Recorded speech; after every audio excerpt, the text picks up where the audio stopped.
is this remote-controlled lawnmower actually good for? Who should skip it? And does it really make sense to drop a few $100s on a gadget that claims zero turning for a typical homeowner? If you've been wrestling with the idea of adding a high-tech twist to your weekend yard work, you're not alone. Many people feel the pull between the promise of a mower you can steer from your porch and the fear of ending up with a pricey novelty that never quite fits their routine. Link is in the description if you want to check the product details on Amazon. First, let's talk about the core problem this machine is trying to solve. Traditional drum mowers and brush cutters require you to walk behind them, constantly adjusting your path to avoid missed spots. That can be exhausting if you have a larger lot, hilly terrain, or just a low tolerance for backbreaking labor. The ZQRF-JM AWY 500 advertises a zero-turning capability that lets you control the cutter remotely, theoretically letting you stay seated on a chair or even inside your house while the mower does the heavy lifting. The real question is whether that convenience translates into real time saved, less fatigue, and a smoother cut on the type of lawn you actually have. If you're a homeowner with a modest, fairly flat yard, say under half an acre, who primarily mows once a week, you may not need the remote control angle at all. A standard self-propelled mower, even a basic push model, can get the job done for far less money and without the learning curve of a remote device.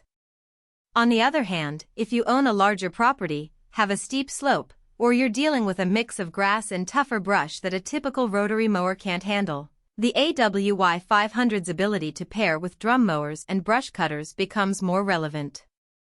It's also a solid fit for people who have limited mobility, back issues, or simply dread the repetitive motion of guiding a mower across uneven ground. Now, let's break down the practical strengths that might make this worth your attention. The first thing that stands out is the cutting range. The device is built to work with existing drum mower decks, meaning you can attach it to a cutter you already own and upgrade its control system. That saves you from buying an entirely new machine if you already have a decent cutting head. In real-world use, that translates to a fairly wide swath per pass, roughly the width of a typical drum mower, so you're not losing efficiency by going remote.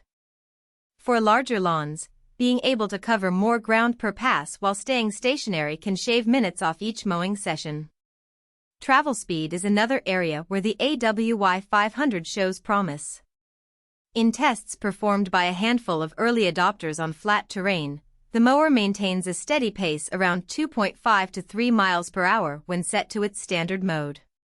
That's fast enough to keep the job moving without causing the cutter to bog down, yet slow enough to give you precise control over direction.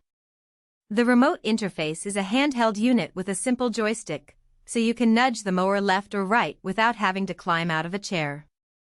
For users who have a patio or deck overlooking the yard, you can literally sit and watch the mower work, adjusting the path as needed. Climbing performance is a real litmus test for any remote mower, especially if you have any slope in your yard. The AWY 500 is rated to handle gradients up to about 15 degrees without stalling, which covers most gentle hills but won't tackle steep embankments. If your property includes a steep backyard slope, you'll likely hit the performance ceiling quickly, and you risk the mower losing traction or stalling. In practice, users have reported that the mower can handle modest inclines just fine, but they advise turning off the remote mode and manually guiding the cutter if you approach anything steeper than a light incline. Power and range are critical because you're effectively adding a wireless link between you and the mower. The system runs on a rechargeable battery pack that provides roughly 2 hours of continuous operation before needing a recharge. For a typical lawn of 0.5 acres, that's usually enough to finish a pass without interruption. If you have a larger property, you might need to pause midway to swap batteries or run a longer corded extension to keep the unit powered. The remote control itself has a range of about 40 meters, which works comfortably if you're sitting on a porch or near a driveway, but it won't let you control the mower from across the street or a far-flung garden shed. On the flip side, there are concrete weaknesses you need to keep in mind before you click Add to Cart. The first is the learning curve associated with remote operation. Unlike a simple push mower where the direction is intuitive, just turn the handle, the AWY 500 requires you to react to lag in the joystick response and keep an eye on the mower's trajectory. New users may find themselves oversteering or, worse,